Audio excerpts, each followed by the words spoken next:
चंद्र ग्रहण को लेकर मैंने खुद देखा है कि मार्केट में अलग अलग तरह की बातें, और सोशल मीडिया का चूंकि जमाना है तो रील्स हम स्क्रॉल करते हैं जिसमें बहुत सारे ऐसे लोग आ जाते हैं जो चंद्र ग्रहण को लेकर लोगों को डराने का काम कर रहे हैं। देखिए, 2 चीज़ें ध्यान रखिए। एक तो आपने कहा कि सोशल मीडिया पे तो मैं कुछ दिन देख रहा था कि जिस दिन ग्रहण नहीं उस दिन भी ग्रहण बताया जाता है। ग्रहण कहाँ से? ग्रहण 2 ही दिन होता है।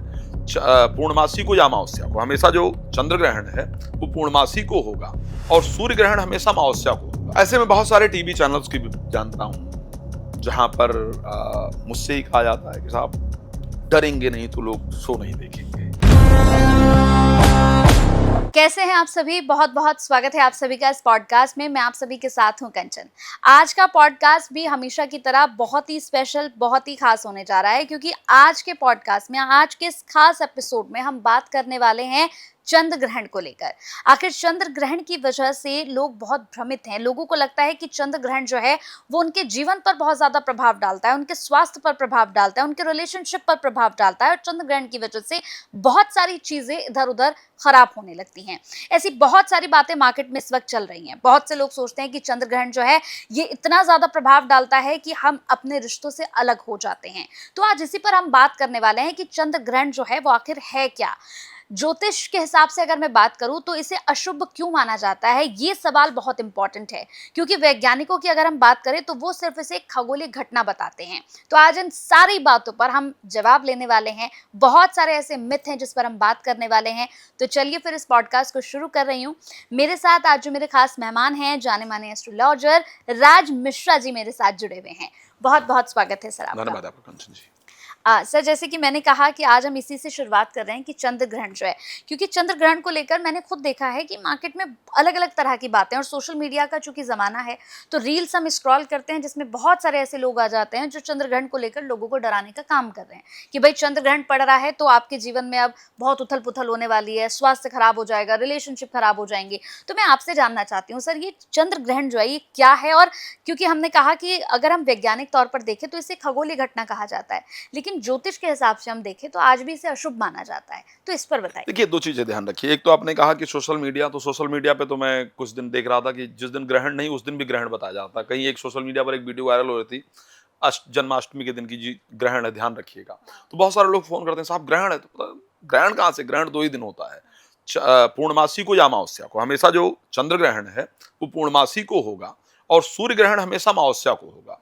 तो सोशल मीडिया पर तो लोग फेमस करने के लिए अपने आप लोगों ने भी बहुत सारी खैर वीडियोस देखी होगी कि जहां पर कोई लोग नाले का पानी पी करके लोग रील बना रहे हैं ताकि वो वायरल, मतलब क्या क्या चल क्या रहा है। तो सोशल मीडिया बहुत परिस्थिति के लिए बहुत अच्छा भी है। सोशल मीडिया टीवी चैनल्स के द्वारा लोगों को बहुत बार बहुत अच्छा ज्ञान भी मिल रहा है। हम लोग अगर यहाँ चर्चा कर रहे हैं तो सोशल मीडिया इसका माध्यम है। बिल्कुल। लेकिन बहुत कुछ सोशल मीडिया पर ऐसा परोसा जा रहा है जो शायद समाज के लिए बहुत खराब। लेकिन अगर मैं ग्रहण की बात करूं, वैज्ञानिक खगोलीय घटना मानती है, इसमें कोई दो राय नहीं है। लेकिन कोई भी घटना या तो कुछ अच्छा करती है या कुछ बुरा करती बिल्कुल है, नहीं है? खगोलीय घटना अगर हो रही है, सनातन धर्म एक शास्त्र ही है। मैं अगर वैज्ञानिकों को आज भी सनातन धर्म के माध्यम से चैलेंज करने का प्रयास करूं तो मैं कहता हूं, और भारत में रक्षा मंत्री राजनाथ सिंह ने एक अपने स्पीच में बहुत सुंदर कहा था और ये सत्यता है। उन्होंने कहा, जिस बारिश को प्रेडिक्ट करने के लिए मौसम वैज्ञानिक इतना पैसा खर्च करते हैं, उसको हमारे यहाँ 35 रुपए वाला पंचांग लेकर एक पंडित प्रेडिक्ट कर देता है। और ये सत्यता है हम लोग के ग्रामीण क्षेत्रों के अंतर्गत। पर आप सोचिए, चंद्रयान 3 जब गया है तो हमें यह पता चला कि चंद्रमा पर जो एक दिन होता है वो हमारा 1 महीना होता है। चंद्रमा का एक दिन हमारा 1 महीना होता है। और आप जब पंचांग उठाएंगे तो हमारे यहाँ कृष्ण पक्ष और शुक्ल पक्ष, एक चंद्र का ये चंद्रमास जो हम प्रयोग करते हैं उसमें पहले ही दर्शाया गया है कि हमारा जो 1 महीना है वो चंद्रमा का 1 दिन है।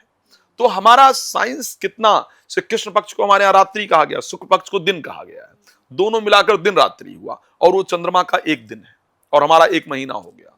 तो अगर मैं सनातन शास्त्र को बात करूं, मैं विज्ञान को चैलेंज करने की बात नहीं करता हूं, बिकॉज सनातन शास्त्र एक प्रकार का विज्ञान ही है। लेकिन ये कहना वो खगोलीय घटना मानते हैं, हम उसको एक्चुअल में घटना मानते हैं, हम उसको अशुभ मानते हैं। ग्रहण एक्चुअल में अशुभ है। जब ग्रहण घटित होता है तो फिर क्या होता है? आप सोचिए, ग्रहण का तात्पर्य है कि जितनी एनर्जी हमको प्राप्त होनी चाहिए इस धरती पर चंद्रमा से, या सूर्य ग्रहण, चंद्र ग्रहण, जब भी कुछ लगता है तो जितनी एनर्जी हमको प्राप्त होनी चाहिए उतनी एनर्जी हमको नहीं मिल पाती है। और जब उतनी एनर्जी हमको नहीं मिल पाएगी तो फिर प्रभाव पड़ेगा या नहीं पड़ेगा? जितना आपको आपके बॉडी में जितनी चीजों की नीड है, जितने शुगर की नीड है, अगर उतना शुगर नहीं होगा तो आपकी बॉडी डिफरेंट रिएक्ट करेगी या नहीं करेगी? बीपी एक सर्टन उसमें होनी चाहिए, वो नहीं है तो आपकी बॉडी डिफरेंट रिएक्ट करेगी। पानी जितना बॉडी को चाहिए उतना नहीं मिलेगा तो रिएक्ट करेगी। तो चंद्रमा को क्योंकि हमारे यहां मन का कारक कहा जाता है, और जब चंद्रमा का उतना, सोचिए हमारे यहाँ ज्योतिष में कितना कितना बेहतरीन, मैं सनातन के साइंस को अगर कहूं, स्पेशली ज्योतिष के साइंस को, चंद्रमा की कलाओं के द्वारा समुद्र में ज्वार भाटा आप समुद्र को प्रभावित करता है। चंद्रमा को जल का कारक कहा ज्योतिष में, और जल सबसे ज्यादा समुद्र के अंदर है। तो चंद्रमा की जो घटती और बढ़ती कलाएं हैं वो समुद्र को प्रभावित करती हैं। अब आप सोचिए, हमारे ज्योतिष शास्त्र में चंद्रमा को मन का कारक कहा गया। हमारी बॉडी में पानी कितना है? 75%, राइट। 70% जनरली है। ब्रेन में पानी सबसे अधिक होता है, ब्रेन में 75 to 80% जल है। ओके, और इसी कारण से चंद्रमा को ब्रेन का कारक, मन का कारक कहा।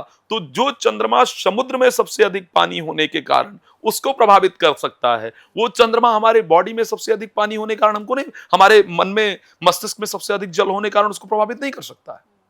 डेफिनेटली कर सकता है। जब उस चंद्रमा की एनर्जी हमको उस प्रकार नहीं मिलेगी जितनी हमको नीड है, ग्रहण में यही तो होता है ना भाई। सूर्य चंद्रमा, सूर्य और पृथ्वी के बीच में चंद्र का आ जाना या पृथ्वी का उस परिस्थिति में आ जाना, चंद्रमा का राहु केतु बिंदु पर जाकर के पहुंच जाना, उसको ग्रहण कहा जाता है। तो जब चंद्रमा का उस प्रकार का इंपैक्ट नहीं मिलेगा हमको जो हमको चाहिए, तो क्या हमारा मस्तिष्क प्रभावित नहीं होगा?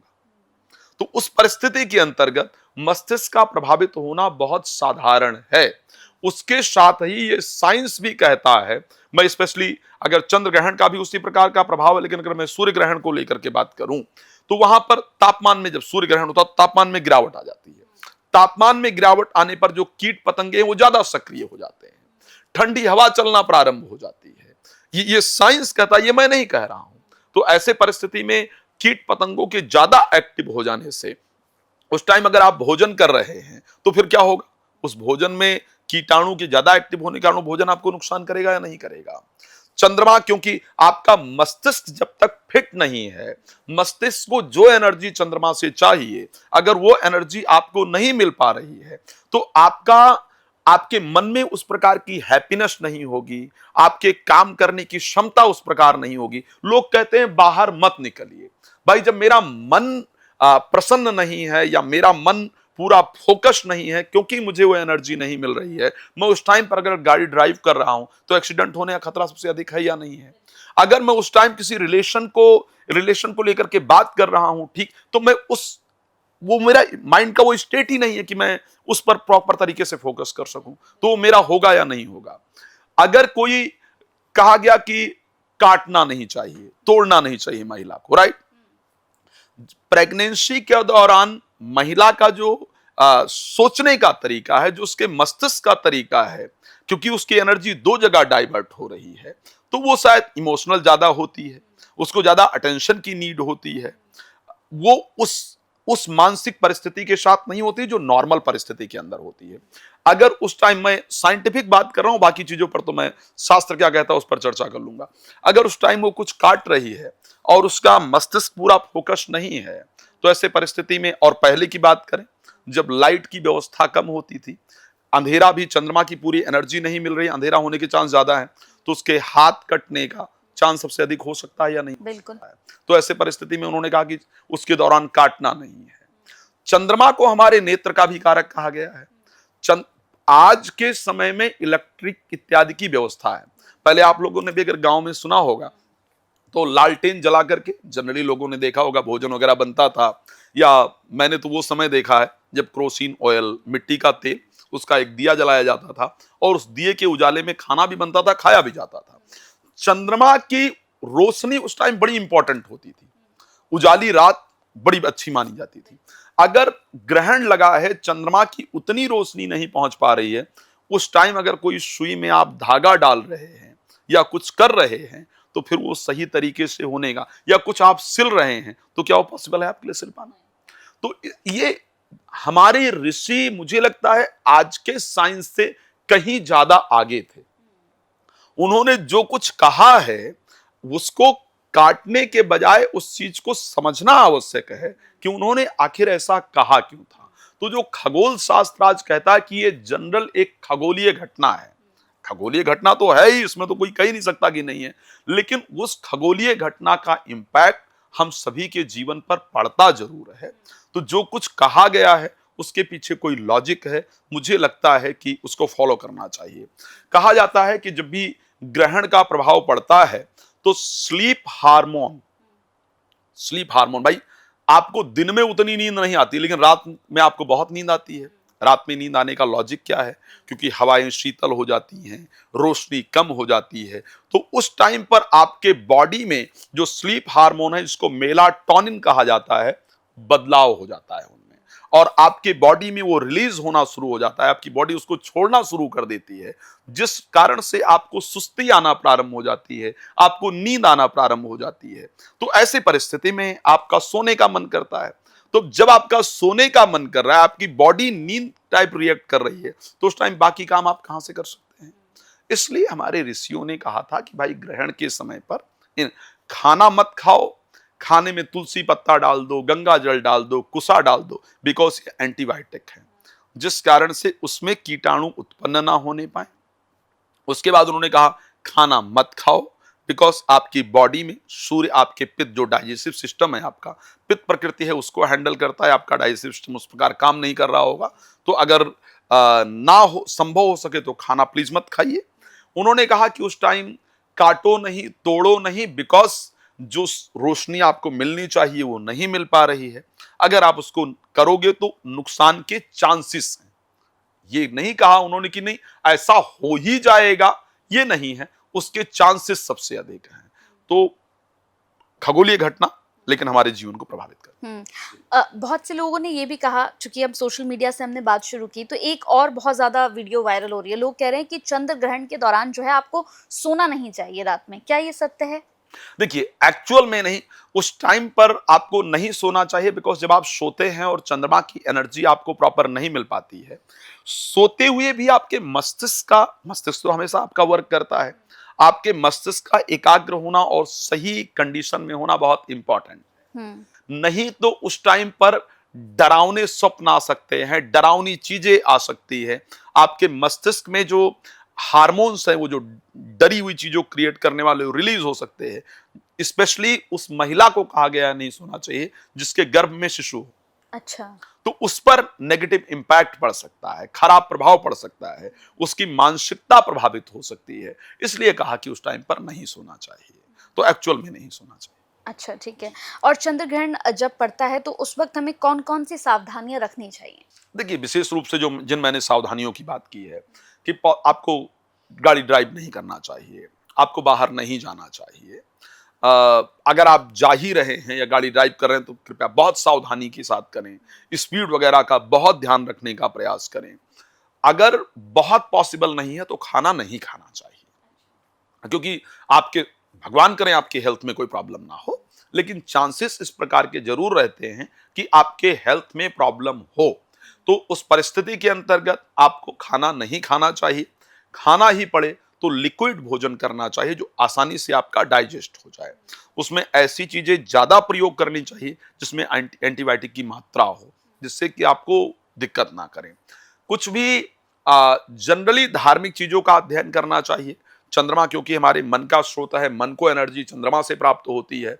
उस समय पर क्योंकि वो एनर्जी आपको नहीं मिल रही होती है, तो आपको सेल्फ जो एक मेंटल एनर्जी उसको प्रोड्यूस करना है, उसको तैयार करना है। तो ऐसे परिस्थिति में आप मंत्र इत्यादि को चैंट करेंगे, आप कोई धार्मिक पुस्तक पढ़ेंगे तो मन आपका एकाग्र रहेगा, नकारात्मक नहीं सोचेगा। उस टाइम पर मन के नकारात्मक सोचने से मेंटल डिजीज होने के चांसेस सबसे अधिक रहते हैं, इसलिए उससे अपने आप को आपको बचाना चाहिए। तो धार्मिक किताबों का अध्ययन करना चाहिए, कोई डरावनी मूवी इत्यादि नहीं देखनी चाहिए। इलेक्ट्रॉनिक गैजेट से जितना आप बच सकते हैं उतना आपको बचने का प्रयास करना चाहिए।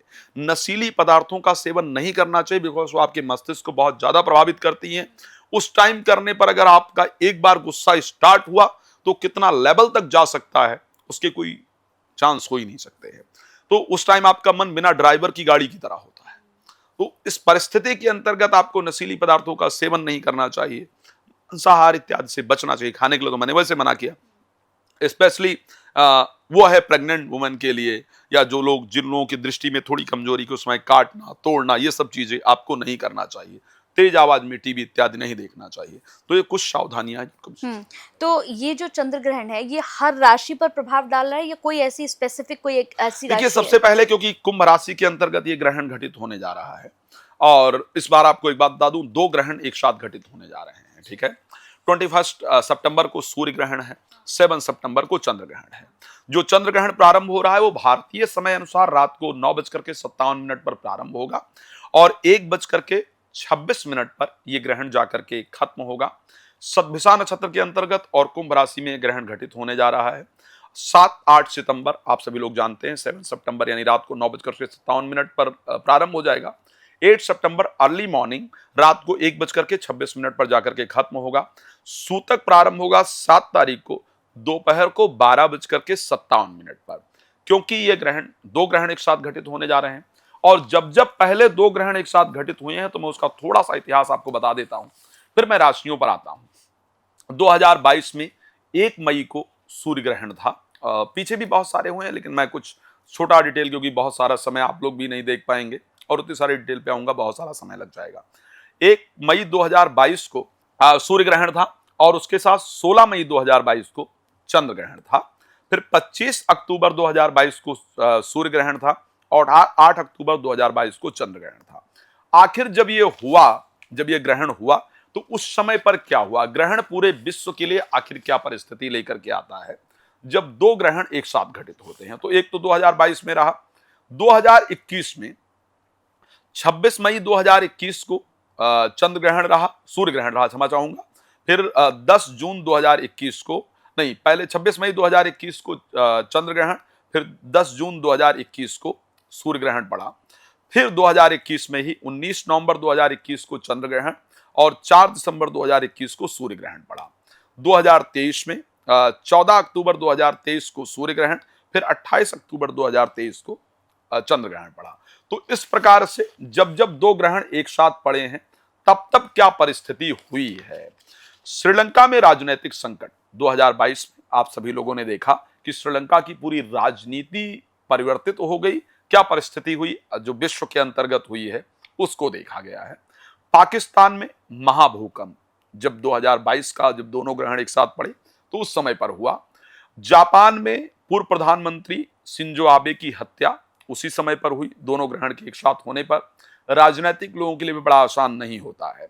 यूरोप में मेहिटा वेव कुछ करके आया था जो बड़ा नुकसानदायक रहा। चीन ईस्टर्न एयरलाइंस 5735 दुर्घटनाग्रस्त, जिसमें 132 यात्री चालक समेत जो क्रू मेंबर थे उनके समेत दुर्घटनाग्रस्त हो जाना। तंजानिया फ्लाइट 594 दुर्घटनाग्रस्त हुई थी। ये जब जब 2 ग्रहण एक साथ पड़े हैं तो इस प्रकार की घटनाएं घटित हुई हैं। आप उसके साथ देखा जाए तो ये बहुत सारी ऐसी घटनाएं हैं जिनका डिटेल मेरे पास है जो मैं आपको दे सकता हूं कि जहां पर जब भी 2 ग्रहण एक साथ घटित हुए हैं तो ऐसी घटनाएं हुई हैं। तो हमें इसीलिए ग्रहण के समय भगवान की आराधना करनी चाहिए ताकि हम अपने जीवन के अंतर्गत सुरक्षित रह सकें। अब अगर हम बात करें कि यह ग्रहण घटित होने जा रहा है सतभिषा नक्षत्र के अंतर्गत और कुंभ राशि के अंतर्गत घटित होने जा रहा है। 12 राशियों की अगर चर्चा करें तो 12 राशियों पर इस ग्रहण का एक्चुअल इंपैक्ट क्या पड़ने वाला है। मेष राशि के लिए यह ग्रहण बहुत अच्छा रहेगा। आर्थिक लाभ का जो संकेत है वो मेष राशि में प्राप्त होगा बिकॉज 11वें भाव में यह ग्रहण घटित होने जा रहा है, वो बहुत फायदेमंद रहेगा। वृष राशि के लिए प्रोफेशनल लाइफ में बहुत बड़ा चेंजेस, ग्रहण हमेशा नुकसान ही नहीं करता है, बहुत फायदा भी करता है। तो वृष राशि के लिए प्रोफेशनली बहुत कुछ अच्छा देने जा रहा है। नौकरी को लेकर के देखा जाए, बिजनेस को लेकर के देखा जाए, पॉलिटिकल क्षेत्र में स्पेशली देखा जाए, इन दोनों जगह पर वृष राशि के लिए फायदेमंद होगा। मिथुन राशि के लिए नुकसानदायक है। मिथुन राशि में किसी बड़े की मृत्यु जो कि अपना हो, इस प्रकार का संकेत, और धार्मिक चीजों की तरफ से अपना मन उठ जाए। कोई रिसर्च इत्यादि यदि आप कर रहे हैं तो उसमें आपको असफलता प्राप्त हो, इस प्रकार की परिस्थिति है। कर्क राशि के लिए ग्रहण नुकसानदायक होगा, स्पेशली दुर्घटना, क्योंकि अष्टम भाव में यह ग्रहण घटित होने जा रहा है, दुर्घटना का योग है, तो सावधानी से चलने की आवश्यकता है। अगर हम सिंह राशि की बात करें, जीवन साथी को कष्ट उत्पन्न कराने वाला और किसी रिलेशन को ब्रेक करने वाला यह ग्रहण होगा। कन्या राशि को लेकर के देखा जाए तो यह ग्रहण फायदेमंद है, शत्रुओं पर आपको स्पेशली विजय प्राप्त होगी। तुला राशि की अगर हम बात कर लेते हैं, संतान को कष्ट और विद्या अध्ययन में दिक्कत उत्पन्न कराने वाला होगा। वृश्चिक राशि के अंतर्गत एक्सीडेंट का योग बनाता है, दुर्घटना का योग बनाता है, तो आपको सावधान रहना होगा। प्रॉपर्टी इत्यादि 6 महीने खरीदने से आपको बचने की आवश्यकता है। अगर हम बात कर लें इस परिस्थिति को लेकर के धनु राशि में, तो ये ग्रहण आपके लिए बहुत फायदेमंद है, आत्मविश्वास में आपकी वृद्धि होने वाली है, रुके हुए कार्य आपके जरूर बनेंगे, तो धनु राशि के लिए अच्छा है। मकर राशि के लिए आर्थिक नुकसान कराने वाला और घर में कलह उत्पन्न करने वाला होगा। कुंभ राशि में घटित हो रहा है, इसलिए आपको विशेष सावधानी की आवश्यकता है। मेरी सबसे पसंदीदा राशि कुंभ राशि, और मैं हमेशा इस पर चर्चा भी करता हूं। तो कुंभ राशि के लिए अस्वस्थता प्रदान करने वाला, यानी शरीर में रोग उत्पन्न करने वाला, आपके एनर्जी लेवल को कम करने वाला यह ग्रहण होगा। मीन राशि के लिए फाइनेंशियल लॉसेस जो है और कोर्ट कचहरी से रिलेटेड दिक्कत देने वाला होगा। लेकिन क्या हम जिसकी चर्चा कर रहे हैं इसका उपाय कोई नहीं है? यस, इसका उपाय है, हमें क्या करने की आवश्यकता है। एक तो ग्रहण के समय पर गंगा जल पान करके और 108 बार गायत्री मंत्र का जप करना बहुत फायदेमंद होगा।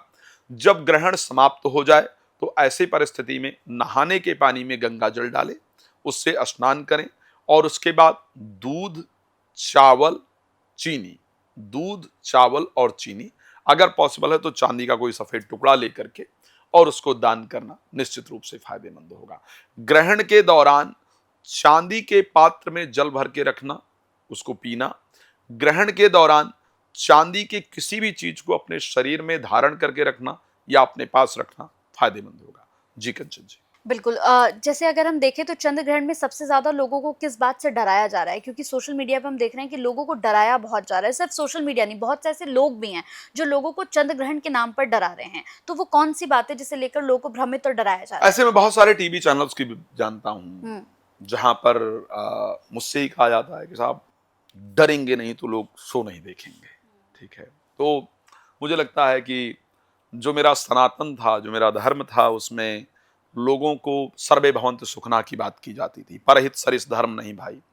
लेकिन आज कुछ क्षणिक फायदा के लिए एक्चुअली में ये हो जाएगा, वो हो जाएगा। हाँ, कुछ घटनाएं मैंने भी जिक्र किया है, ऐसा हुआ है। लेकिन श्री रामचरितमानस के अंतर्गत चौपाई की धरी न काहू धीर, सबके मन मन सिज हरे, जे राखे रघुवीर ते उबरे ते ही काल महु। ज्योतिष या धर्म आपको सही मार्ग पर चलने का रास्ता देता है, आपको अपने जीवन में क्या सही है और क्या गलत है।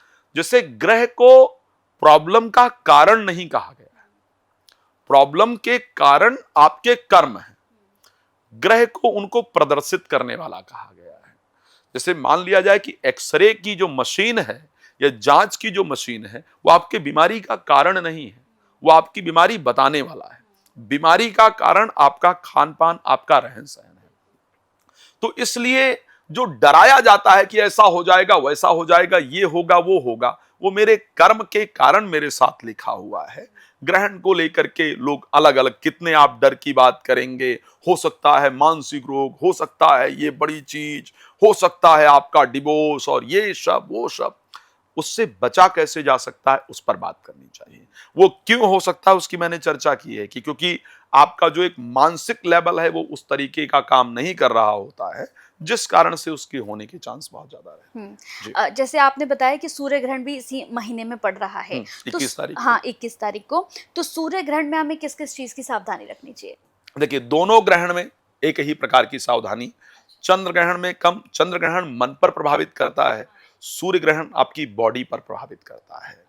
तो आपको सूर्य ग्रहण, जो सूर्य ग्रहण पड़ने जा रहा है वो क्योंकि 21 तारीख को पड़ने जा रहा है और 21 तारीख को सूर्य ग्रहण विशेष रूप से भारतीय समय अनुसार रात को 10:59 पर प्रारंभ हो जाएगा, रात्रि को प्रारंभ होगा और 27:23 यानी 3:23 करीब भारतीय समय अनुसार 21 तारीख को ये पड़ने वाला है। ठीक है, 21 सितंबर को पड़ने वाला है। उसके लिए भी आपको वही ध्यान रखने की आवश्यकता है कि उस टाइम पर आपको कहीं जाना नहीं होता है। सूर्य ग्रहण पर और विशेष ध्यान रखने वाली परिस्थिति होती है कि सूर्य ग्रहण 3-4 प्रकार की उसकी अलग अलग परिस्थिति है, तो उस समय पर आपको वही जाना नहीं है, खाना नहीं, बाकी चीज ध्यान रखना है। बट सूर्य ग्रहण पर मैं चाहूंगा कि एक हम स्पेशल पॉडकास्ट रखेंगे जिस पर विस्तार से चर्चा किया जाए। बिल्कुल। एक और आखिरी सवाल है कि जैसे आपने बताया कि चंद्र ग्रहण पे प्रेग्नेंट लेडीज को बहुत सारी चीज़ों का ध्यान रखना होता है। हमने बहुत बार देखा है कि जब बच्चा हो जाता है तो कहीं ना कहीं उसका कुछ जैसे कट का निशान हो जाता है, हमने देखा है चेहरे पर भी हो जाता है, लिप्स पर हो जाता है। तो क्या ये चंद्र ग्रहण की वजह से होता है? प्रभावित तो करता है भाई, प्रभावित तो वो चीजें करती है। अगर उस बच्चे की बॉडी, आप लोग अगर अभिमन्यु के केस को महाभारत के अंदर देखेंगे तो क्या हुआ, अभिमन्यु के केस में वो 7 महीने का गर्भ अवस्था में होता है और उस समय अर्जुन आते हैं और चक्रव्यूह में प्रवेश कैसे करना है वो बताते हैं, लेकिन तब तक नींद आ जाती है उनकी मां को, जब तक कि उसके जन्म को लेकर के बात की जाती, जब तक उससे बाहर निकलने की बात की जाती है। चक्रव्यूह में प्रवेश कैसे करना है जब तक उसकी जानकारी दे रहे हो तब तक मां जग रही होती है। ठीक है, लेकिन चक्रव्यूह से जब बाहर आने की बात बता रहे हो तब तक वो सो गई होती है। अब उनके सो जाने के कारण क्या होता है कि अभिमन्यु चक्रव्यूह में प्रवेश करना तो जानता है, बाहर निकलना नहीं जानता है। अब कोई कहेगा कि भाई सुन तो माता रही थी, बच्चे को क्या फर्क पड़ता, बच्चा कौन सा उसको सुन रहा था, लेकिन वो माता के द्वारा वो बच्चा सुन रहा था। इसी प्रकार से यदि माता कोई इस प्रकार का कार्य कर रही है और उस समय पर उसके साथ कोई घटना होती है तो बच्चे को डायरेक्टली इंपैक्ट करती है, तो ये फिर होने की संभावना रहती है। तो जितने भी लोग इस पॉडकास्ट को देख रहे थे, शो को देख रहे थे, मुझे लग रहा है कि चंद्र ग्रहण को लेकर जो आपको भ्रमित किया जा रहा है, जो आप लोगों को डराया जा रहा है, उसके लिए ये बहुत ज्यादा इंपॉर्टेंट है, क्योंकि आज हमने खुलकर बात की है कि चंद्र ग्रहण आपको कैसे प्रभावित करता है। बहुत सारे लोग सोचते हैं कि भाई चंद्र ग्रहण लग रहा है तो रिलेशनशिप खराब हो जाएंगे, जैसा मैंने बोला था, लेकिन ऐसा कुछ भी नहीं है। आपको एक एक बात का सटीक आंसर जो है, जवाब, उत्तर जो है वो इस पॉडकास्ट में मिल गया है कि कैसे चंद्र ग्रहण आपको प्रभावित करता है, किस किस चीज की सावधानियां आपको रखनी है, कौन कौन सी चीजों को आपको चंद्र ग्रहण के दौरान नहीं करना है। और कोई भी मन में सवाल आ रहा हो, किसी भी तरह का प्रश्न हो, तो आप कमेंट में पूछ सकते हैं। बहुत बहुत धन्यवाद आपका, आपने अपना कीमती समय दिया। जय श्री राम।